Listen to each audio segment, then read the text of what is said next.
Hare Krishna, please accept our humble obeisances. All glories to Śrila Prabhupāda. Welcome to the narration of Indirā Ekādaśī, which will be tomorrow. We will try to upload this tonight, which is the 1st of October. Let's hope that it will work. Sometimes the uploads in China take some time. So if you're watching this on the 2nd, it might be that the upload was too slow and I could not upload it on time. So let us begin. Om Namo Bhagavate Vasudevaya. Om Namo Bhagavate Vasudevaya. Om Namo Bhagavate Vasudevaya. Reading from the Indirā Ekādaśī from the Brahma Vaivarta Purana. Yudhiṣṭhira Mahārāja said, O Madhusudana, O killer of Madhudemon, what is the name of the Ekādaśī that occurs during the dark fortnight of the month of Ashvina, September-October? Please describe its glories to me. The Supreme Personality of Godhead, Lord Śrī Kṛṣṇa, then replied, This holy day is called Indirā Ekādaśī. If a person fasts on this day, all his sins are eradicated, and his forefathers who have fallen into hell are liberated. O best of kings, one who simply hears about this Ekādaśī, the sacred Ekādaśī, achieves the great merit earned by performing horse sacrifice. So sometimes we get questions on how to help departed ancestors, or how to help the family members who have passed away. Here, Lord Krishna says that if you fast on this Ekādaśī, you liberate them from hell. So that is, we have many, it's very often that we have some family members that are not devotees and that have been living a sinful life. So this is a very potent way to deliver them. Actually, when my grandfather passed away, because my grandmother also passed away before him, I believe. So anyway, so when he passed away, my father performed some austerity. He chanted more rounds, and he fasted and all of this, and then he officially offered his merits to his father. And after a few days, his father came into his dream and thanked him. Thank you very much. So my father could immediately understand that his father was in hell, and that by having gained the merit of his son, he was freed from hell. So this is a nice way. You fast tomorrow and deliver your forefathers. In the Satya-yuga, there lived a king named Indrasena, who was so powerful that he destroyed all his enemies. His kingdom was called Māhīṣmatī. The glorious and highly religious king Indrasena took good care of his subjects, and therefore he was rich in gold, grains, sons and grandsons. He was greatly devoted to Lord Śrī Vishnu as well. He especially enjoyed chanting my name, calling out Govinda, Govinda. In this way, King Indrasena systematically dedicated himself to pure spiritual life and spent much time meditating on the absolute truth. So this is a bygone age, Satya-yuga, the golden age, where practically everyone was on the platform of Paramahamsa. So in that age, the way to satisfy the Lord was by meditation. So meditation does not mean unvoid, as we can see. This king was a great Vaishnav, and he liked also chanting the holy name of the Lord. But he spent much time meditating, because this was the process back then. This was the yajna that had to be performed, meditation on the form of the Lord. So because he was taking good care of his subjects, good care of the subjects means subjects are not only human beings. Subjects means every single living entity born on the land. Humans, animals, reptiles, insects, plants, it doesn't matter. Any living entity, even if one cuts a tree, he's harming one of the subjects of the kingdom of the king. Therefore, even cutting a tree, one has to be counted accountable. This is a sin. So praja means one who has taken birth on the land. He deserves protection. Not that we shall only protect the human beings and send the poor cows to the slaughterhouse. So here, taking care of his subjects does not only mean human beings, but all subjects. And actually, the true meaning is to take care of the soul. Because subjects, actually, it means that these conditioned souls have taken birth in my land, and my duty is to dovetail my power of attorney in order to benefit the spiritual advancement of my dependents. Because it is said, one should not become a father, mother, a guru, or a teacher if he cannot deliver his dependents. Similarly, a king also must be capable of guiding his subjects to the path of moksha, or even higher pure devotional service. So, he was definitely qualified, the great king Indrasena. He took good care of his kingdom, Māhīṣmatī, and his subjects were very happy. Everybody was happy, not like now that people are stealing, lying, killing one another, complaining, always going out in the street to do march against the government, electing someone and then again criticizing him. Not like this. A king has to make sure that all his subjects are happy, and he has to guide them properly. Not like now in Canada, legalizing marijuana and all these things. Imperfect laws. The legislative assembly is all imperfect. Therefore, it is a hell. The situation of the modern civilization is becoming more and more hellish, and it will continue like this. As long as there's not a righteous leader, God-conscious leader that comes and takes the post and rules with an iron fist, leader must be very strict. Not that this man has killed, we go in jail and then go out again. No, you kill a man, you get killed. You rape a woman, you get killed. You steal, you cut the hand. In this way, the whole scheme of all these unwanted things, unwanted aspects of society, all these unwanted so-called civilian will be cut down very fast. King must be very strict. So, he was a great devotee of Lord Vishnu, and he spent a lot of time meditating on the absolute truth. One day, as King Indrasena happily and peacefully presided over his assembly, the perfect orator, Nārada Muni, was seen descending. White as a conch, shining like the moon, like a jasmine flower, like a lightning bolt, Nārada Muni descended from the sky. He is decorated with mated locks of reddish hair. The king offered Devarshi Nārada, the saint among the demigods, great respect by greeting him with joined palms, inviting him into the palace, offering him a comfortable seat, washing his feet, and speaking sweet words of welcome. Then Nārada Muni said to Mahārāja Indrasena, "O king, are the 7 limbs of your kingdom prospering? Is your mind absorbed in thinking of how you can properly perform your occupational duty? Are you becoming more and more devoted and dedicated to the service of the Supreme Lord Śrī Vishnu?"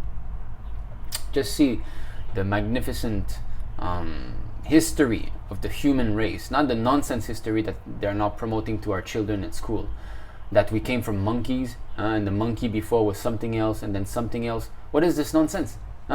Now they have recorded history for at least 5,000 years. Where is that monkey that is still changing? They say theory of evolution. That means the species must be evolving. So where is a species that is still changing? Their history is 5,000 years. Our history is practically limitless. It goes to even sometimes before this creation. So they say, okay, 5,000 years we have recorded history. Where is that monkey that keeps changing now? Do you see a monkey that is becoming different? Do you see any species that is becoming different? A cat is born from a cat. Another cat is born from a cat. And it doesn't change. It's cat, cat, cat, cat, cat, monkey, monkey, monkey. And there's the same. They don't evolve. They don't change. What is this nonsense thing that we came from monkey? And where's the link between the monkey and us? And Prabhupada said, all right, maybe the black man came from monkey, the black monkey, black man. But where's the white monkey that created the white man? So this is another argument. So it is complete foolishness that people believe these things. How can the monkey become a human? slowly evolving. What is that evolving force? They say instinct. What is that instinct? They do not know that it is Paramatma, Krishna within the heart, who is giving. They say that the birds, when winter comes, they fly to the south by instinct. And then when summer comes, by instincts they come. Why instinct? They are intelligent. You're not the only intelligent being. Every animals have got their own intelligence. They know. Now the cold is coming, I fly this way and I'll be warm. That's all. This nonsense instinct, So, and where did the monkey come from? From another lower race. And ultimately, where did everything come from? Zero. Nothing, and then everything comes. Why people are being misled by this nonsense? We have been cheated by those rascals leaders, scientists and so-called philosophers for the past 200 years or plus. Those Englishmen purposefully covered the glories of India. Real knowledge is in India, nowhere else. Outside of India, it is the country of Mlecha, Yavanas, degraded form of human beings. Only in India, Bharatavarsha, can you find real knowledge. That's a fact. So, the Englishmen have done their job very well, going to India, and whatever advancement, just like I was hearing lectures from Srila Prabhupāda, that wave sound, wave, now with radio waves, TV, they work with radio wave, cell phones, radio wave. So they gave the credit to some Englishmen, I believe, I'm not sure, I'm not so much acquainted, but they gave the credit to a European. They said he discovered. Actually, that European Prabhupada said he stole from an Indian scientist. The Indian scientist had discovered how to use those radio wave. He was actually the inventor of that. But the English, of course, everything must be, brought about by white men. The white must be superior to the brown Indians. That is the mentality that was there. And this mentality has been stuck now in most of the Indian population, that they are following the white. They are thinking that the white Westerners' way of life is higher, it is better. Because they have got technology. They are making the iPhone 14, 13, whatever it is. But us Indians, what are we? We have nothing. So they are following the Shudra mentality. Shudra are making these things. All these technologists, chemists, so-called engineers, this is all Shudra. It is Shudra. What happens? When they go to university, they get their degree and then they go door to door. Please accept me as your servant. Please accept me. Give me money. Give me a salary. That is Shudra.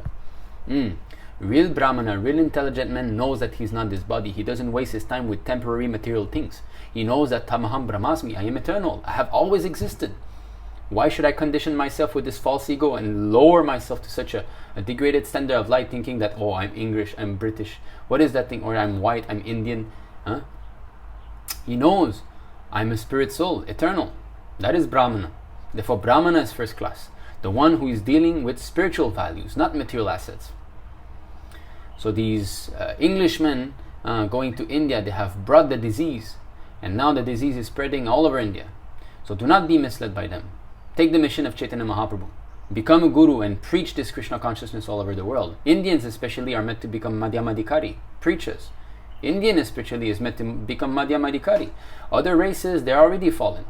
But in India, where Krishna appeared, the Supreme Lord comes. There in India. The Vedas originated from there.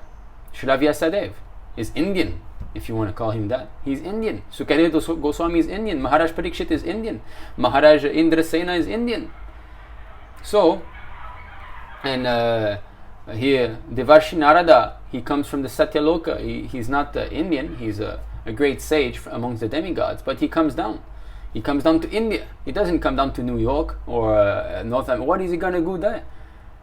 With the meat eaters, with the... Why should he go there? He goes to India. So India is glorious. Very, very glorious. Only out of great length of piety is one born in India. Everybody knows Krishna in India. Everyone. Everybody knows God in India.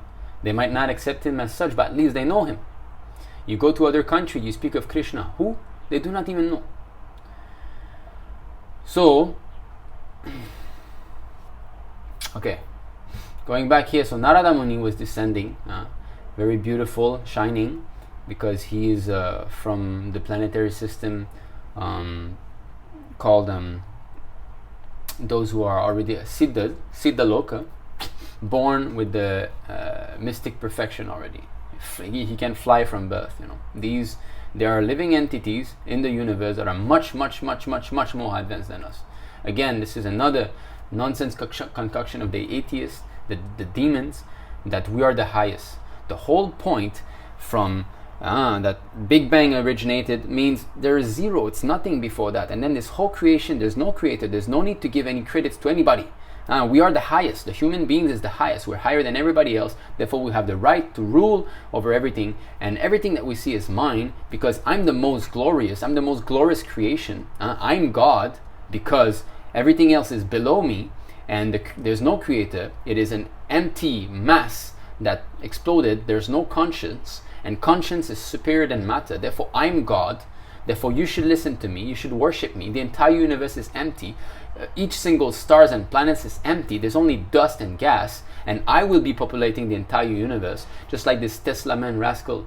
What is his name? Tesla owner. He wants to go to Mars. He wants to populate. He wants to protect human species. He wants to conserve consciousness. He says, rascal demons. These people will perish. Prabhupada says it's just a matter of time before these rascal leaders all die. They should die, these demons. They are misleading the entire planet. So no, there are people siddha. By birth, they can fly, they can create whatever they want out of their desire, they can become smaller than the smallest, they can become bigger than the biggest, they can become heavy, they can control, because after all, Shakti is there. Achintya Shakti is everywhere. Cows eat grass, and they produce the most nourishing milk. Where does the milk come from? Where did the vitamins come from? Where did the fat come from? Out of grass. Can you get all this? Can you, if I give some grass to your puffed up scientist and I say you make milk, can you make it? No. Therefore Achintya Shakti is there. If he knows, the cow knows. She has got the Achintya Shakti. Somehow or other it's happening by Krishna's mercy. Krishna is giving each and every species a specific Shakti. You see, just like our nails are growing. Where are the nails coming from? It's growing indefinitely. Our hair, same thing. If you cut open the skull, there's no hair inside. How is it happening? Achintya Shakti. You cannot understand. So Krishna has done the arrangement. Therefore, the Shakti can be transformed. You can take ether and make it into something else. But those rascal scientists, they do not know how. They do not admit their shortcoming. Therefore, they say, this is only story. These low Indians, these tribal people, Indians, they live in the dust. Their women are still controlled in the villages. Our women are free. Just see that. But don't be misled by this nonsense Western civilization. Nonsense rascal scientists. This is all true. These stories are true. Satya-yuga existed. People back then were, feet, how many feet tall? They were huge. And all Devarshi, and they live 100,000 years. This is the story of our ancestors, really long time ago. So Nārada Muni, he can fly. He came down from the sky with matted locks of reddish hair, it is said. In Shastra, normally it is said there's shining gold.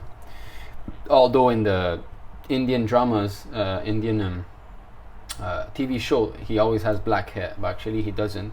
It appears, he's from upper planetary system. So he's not Indian. He's not born in Bharatavarsha. So when he came, Devarshi Narada, the great sage among the demigod, immediately the king offered him respect. So that is, even though he's a king of the entire planet, when the rishi comes, when the saintly person comes, he becomes the servant. Because what is this king? This king is still engaged in material activities. Although he's a great devotee of Lord Vishnu, we see, still he has to show by example that when the saintly person comes, we must receive him. And he receive him comfortably, wash his feet, speak sweet words of welcome. This is how you receive an important personality. Even now when a president goes to another country, he gets down from the plane, people applaud, they give him a little something, please come with. But compared to this kind of standard, that you come, we bow down before you, we offer you praise, we make you sit down properly, we wash your feet. This is proper reception. Sometimes even they perform arti for such great personality. This is the Vedic culture, and we can see some remnants of this in India. Such a great, glorious culture that you have. Don't care for these Westerners who are only making a mess, Such a passionate, lusty civilization that is going on. So he's asking, are the 7 limbs of your kingdom prosperous? So a king has got 7 limbs. So a king has got the king himself. Okay. Then he has got his ministers, because it is said that the king was in his assembly hall. So the business of a king is that every day he has to go sit in his assembly hall and discuss political matters. And anyone that wants to come and lodge a complaint, or some brahmanas want to come, the king has to respond. So this is where he manages. So he has got his ministers that are there. Then he has got his treasury. Treasury, he must make sure his treasury is always filled. The king, by might, he can conquer other cities. He can go and take gold from other kings. By might, he must increase his treasury and use for yagya also. He must distribute, not just that he keeps. Now by hooks and crooks, they're trying to exploit the poor citizens by hidden taxes. Don't think that you're paying only the declared taxes. You're paying much more than that. Why are the price of goods increasing? Why is rice becoming more expensive? Vegetables? All these things, these goods are becoming so expensive. Why? This is hidden taxes. Don't be befooled. Don't think that your government is a good government. It's a foolish, rascal government. Okay, then his military formation. He must have great generals. He must train his soldiers. There must be regular wars. Without wars, how would the soldier be kept fit? Therefore, he must go and see where the rascal demon are the kings. Demon means atheist. You don't believe in God, you're a demon. Bash.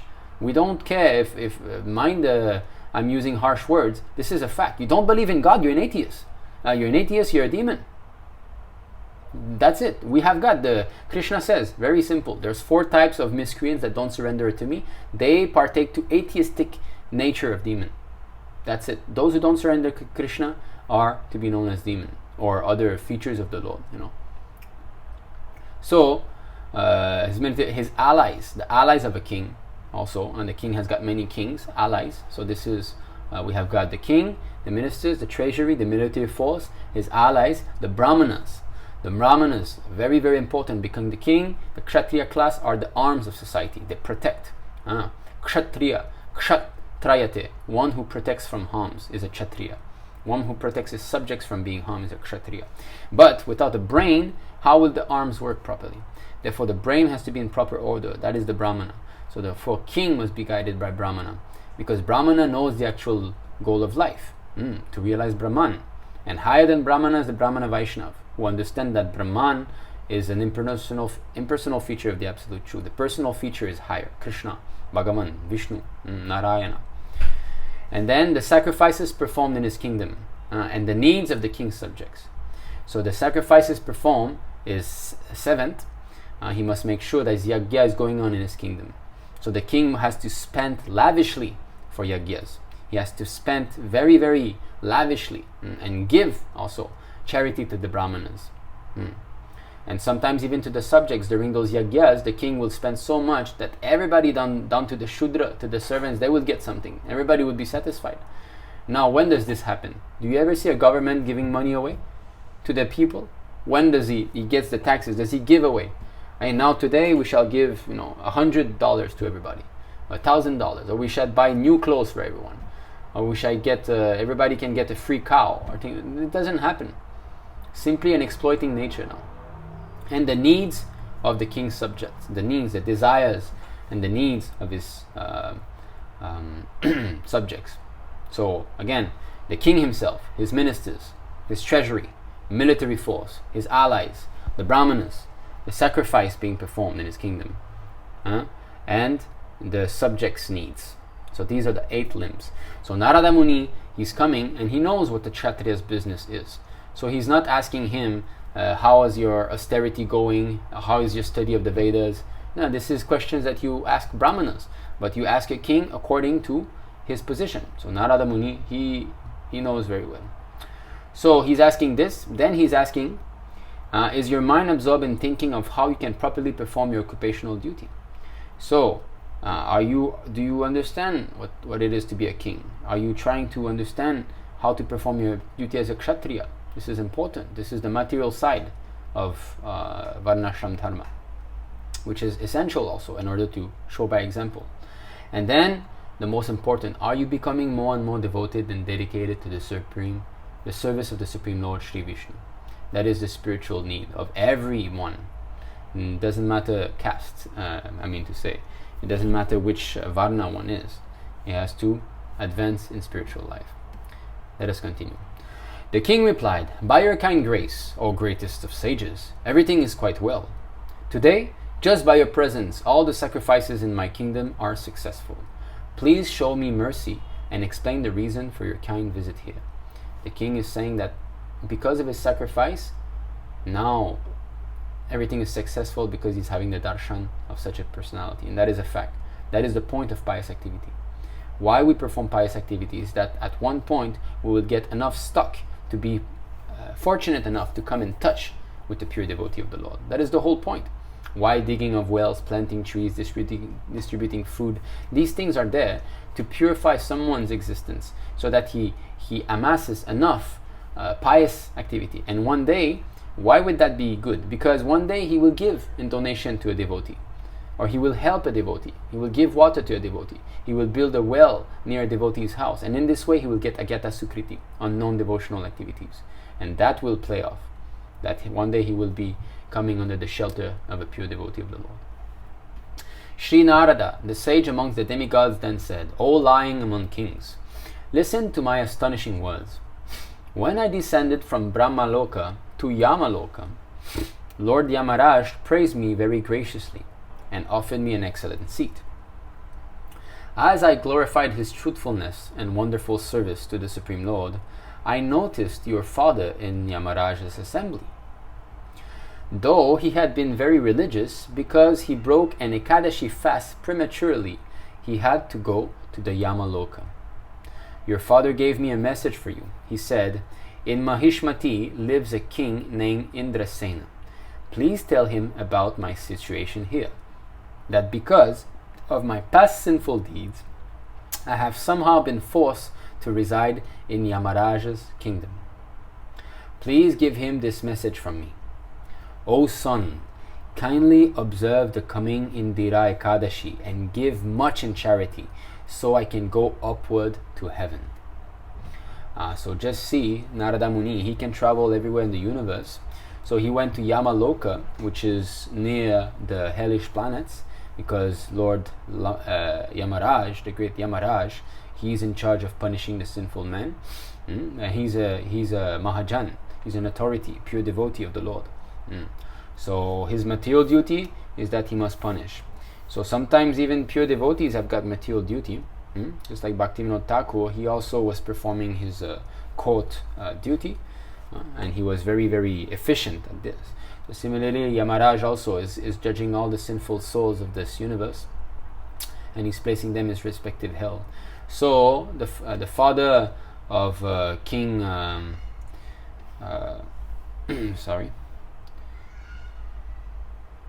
the father of King Indrasena, yes, he was there in the Yamaraj assembly hall, and he didn't want to stay there. So he's telling him that he told Nārada Muni, "You give this message to my son so that I can rise, to heavenly planet." So just see how the karma kanda path is so dangerous. You do one little mistake, you might go to hell. Just see. There was also the instance of King Nriga in the Krishna book.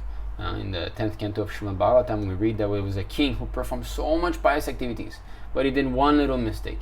He gave a cow in charity, and then somehow it came back into his herd, and he gave it again to a brahmana. So he stole a brahmana's property. So just that one little mistake, he had to become a lizard. Just see how dangerous it is. Because those who are karma kandik, they take care of themselves. Krishna doesn't interfere. You perform your work, but it's more or less like you're dealing with a computer. And those who type, the codists, those who type codes, they do one little mistake, the program won't work properly. This is how you deal with a computer. Computer is lifeless. It's your mistake. You have to be very, very carefully seeing all the codes are there, then it works. Otherwise, the whole thing doesn't work. But when you deal with Krishna, Krishna is a person. He can take care. He knows where you made a mistake. To those who constantly worship me with love and devotion, I carry what they lack and I preserve what they have, Krishna says. So therefore, if you make a mistake, Krishna will carry what you lack to correct that mistake. Okay. Sarva dharman parityaja mamekam sharanam vraja aham vam sarva papyevo mokshayishyami ma sucha. Don't be afraid. If you surrender me, I will protect you from all sinful reaction. You won't become a lizard. You see. So, all right. O son, kindly observe the coming Indirā Ekādaśī and give much in charity so I can go upward to heaven. Narada continued, just to deliver this message, O king, have I come to you. You should help your father by observing the fast of Indirā Ekādaśī. By the merit you gain, your father will go to heaven. King Indrasena asked, O great Naradaji, please be merciful and tell me specifically how to observe a fast on Indirā Ekādaśī, and also tell me during what month and on what day it occurs. Nārada Muni replied, O king, please listen as I describe to you the full process of observing the Indirā Ekādaśī. This Ekādaśī occurs during the dark fortnight of the month of Ashvina. On Dashami, the day before Ekādaśī, rise early in the morning, take bath, and then do some service for God with full faith. At noon, bathe again in running water and then offer oblations to your forefathers with faith and devotion. Be sure not to eat more than once on this day, and at night sleep on the floor. Okay, so these are some of the we can say different austerity you can do, but that is today. That is a Dasami. I don't know if you're watching this on Dasami or on Ekadashi, but anyway, so today one had to do these things according to Nārada Muni. So sleeping on the floor, if you want, that is some sort of austerity. Offering oblation to the forefathers, what you can do is simply prepare some prasadam, and if you have a picture of one of your forefather, you put the prasadam there. And there was a question that someone asked is, can we eat this prasadam after having it offered to our forefather? So the question is yes. So what I mean by offering is you offer to Krishna or to Prabhupada. Prabhupada offers to Krishna, it becomes Mahaprasadam. Then you can give this to your forefathers, their picture, and you can eat after that. There's no harm. Prasadam never becomes contaminated or anything. We should not think that my father is in hell. If he's eating, then I might become no, prasadam is not like that. So, and be sure not to eat more, okay, on today. So, okay, then when you awaken on Ekadashi morning, cleanse your mouth and teeth thoroughly, and then with deep devotion for the Lord, take this sacred vow. Today I shall fast completely and give up all kinds of sense enjoyment. O lotus-eyed Supreme Personality of Godhead, O Infallible One, please give me shelter at your lotus feet. So tomorrow, if you decide to fast fully, after you take a shower, after you clean yourself and brush your teeth, you make this vow. Like this, it will give you some determination to go on. At noon, stand before the sacred form of Śrī Śrila and worship him faithfully, following all the rules and regulations. Then offer oblations to your forefathers. Next, feed qualified brahmanas and offer them some charity according to your means. Now take the food you offered to your forefathers, smell it, and then offer it to a cow. Next, worship Lord Hrishikesha with incense and flowers. And finally, remain awake all night near the deity of Lord Śrī Kṛṣṇa. Okay, how practical is all of this for today's world? Not too much, but not too far away. So, complete fast, that is easy. Now, at noon, you stand before the sacred form of Śrī Shaligram. Okay, so if you have any deity, you should stand in front of the deity at noontime and chant Hare Krishna in front. You just chant Hare Krishna. You can perform arti if you have deity at home. You can do a special ceremony at noon, full arti at noon after offering prasadam. Next, you can feed some qualified brahmanas. So if you have some devotee friends who are not fasting on this Ekadashi, you can feed them, distribute the prasadam, or you can send a donation. Now it's very convenient with the online modes of payment. You can send a donation to some devotees. In this way, you're offering charity to the brahmanas, Brahmana Vaishnava, which is even higher. Now, since you're fasting, you cannot actually eat the prasadam that you offered to your forefather. One thing is that you offer oblation to your forefather. That means the prasadam that you're cooking, then you put in front of your forefather's picture, and you let them eat. And after that, if you don't want to eat, you can simply smell. Since you're fasting, you can smell it, and then you can give it to a cow. Okay, I don't know if you have a cow. If you have, that's very easy. Otherwise, you can give to maybe your child who's going to be eating, or to someone else who is not fasting. So next, worship Lord Hrishikesha with incense and flower. Okay, so that is you do an arti, and finally remain awake all night near the deity of Lord Śrī Kṛṣṇa. So this we often read in Ekādaśī stories, that if you can remain awake all night in Ekādaśī, you get a lot of merit. I have never done so. I'm really well situated to be reading this to you, right? I have never done so. Practically speaking, is because, well, that is quite some austerity, and I would be very tired the next morning for Mangalarti, and then that would kind of shake my whole schedule, preaching schedule. But if you have this determination, please go ahead. It is sanctified, it is sanctioned by Nārada Muni, so it cannot be wrong, right? Early in the morning of the next day, Dvadashi, worship Srihari with great devotion and invite brahmanas to a sumptuous feast. Then feed your relatives and finally take your meal in silence. So next day, worship the Lord, feed the devotees, feed your relatives, and then take your meal in silence. Silence means to honor prasadam, because it's not prasadam enjoyment, it's prasadam honoring. When we see Srila Prabhupada, how he took his prasad, it was always alone and very quiet. He would not speak. Even while cooking, Prabhupada would not speak. If people used to speak to him sometimes while he was cooking, and he was silent. In the beginning, in 1965-66, when he went to Dr. Mishra's ashram, he would cook for everybody. They were all karmis, so he would cook for everyone. And sometimes they would ask him, "What is this? What is that?" Prabhupada would just not even reply. He was so absorbed. He's a devotee of Krishna. He's serving Krishna. He doesn't have to serve others. So, yes, observe in silence. That is a very nice habit, to not talk. Not that we eat and talk, and this is low-class culture. Okay. O king, if you strictly observe a fast on Indirā Ekādaśī in this way, with controlled senses, your father will surely be elevated to the abode of Lord Vishnu. After saying this, Devarshi Narada immediately disappeared. Just see. Okay, one little note. I'm not saying that talking with prasadam is low class, because amongst devotees sometimes there's also, we read in the Chaitanya Charitamrita, there's muck fighting, there's joking, there's chanting of Haribol, Hare Krishna. My point is to discuss some mundane stuff. If you eat prasadam and you're talking some mundane stuff, that is offense. But if you're discussing Harikatha, you're having, you're praising the devotee, in this way you're associating with the devotee, then that is okay. Now, you just see, although it is said the father asked to be elevated to heaven, Devarshi Narada says that if you do it like this, your forefather will go to the abode of Lord Vishnu. So how powerful is this Ekādaśī? King Indrasena followed the great saint's instructions perfectly, observing the fast in the association of his relatives and servants. As he broke his fast on Dvadashi, flowers fell from the sky. The merit that Indrasena earned by observing this fast released his father from the kingdom of Yamaraj and caused him to attain a completely spiritual body. Indeed, Indrasena saw him rising to the abode of Lord Hari on the back of Garuḍa.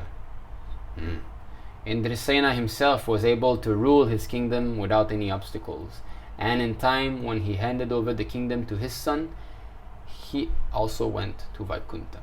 Just see how powerful this Ekādaśī is. If you do it as strict as this king did it, King Indrasena did it, your forefather will go to Vaikuntha Loka. And he was driving on the back of Garuḍa.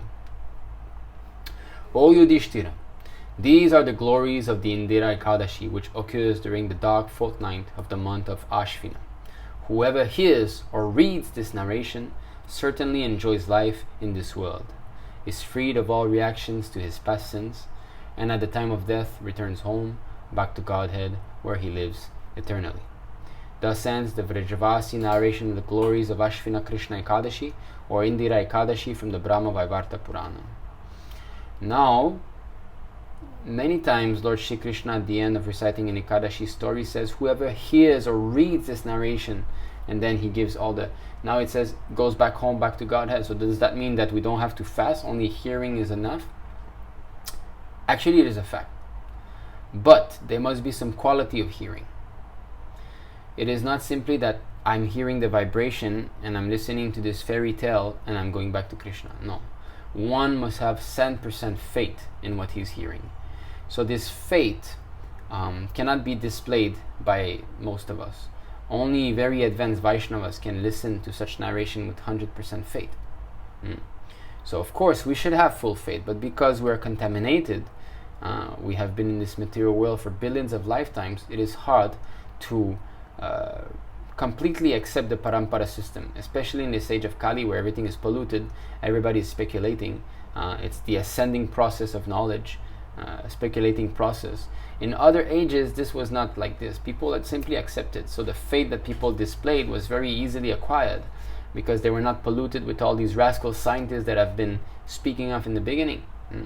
So we cannot hear with such faith. Therefore, there has to be some endeavor. We have to fast, and we have to chant more rounds. We have to be more absorbed in reading scriptures like Srimad Bhagavatam, Bhagavad Gita, worship the deity. So Ekadashi, there shouldn't be any work going on. Actually, best thing is not to go to work on Ekadashi if we work.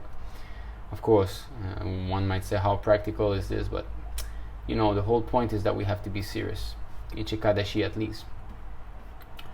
So here it is.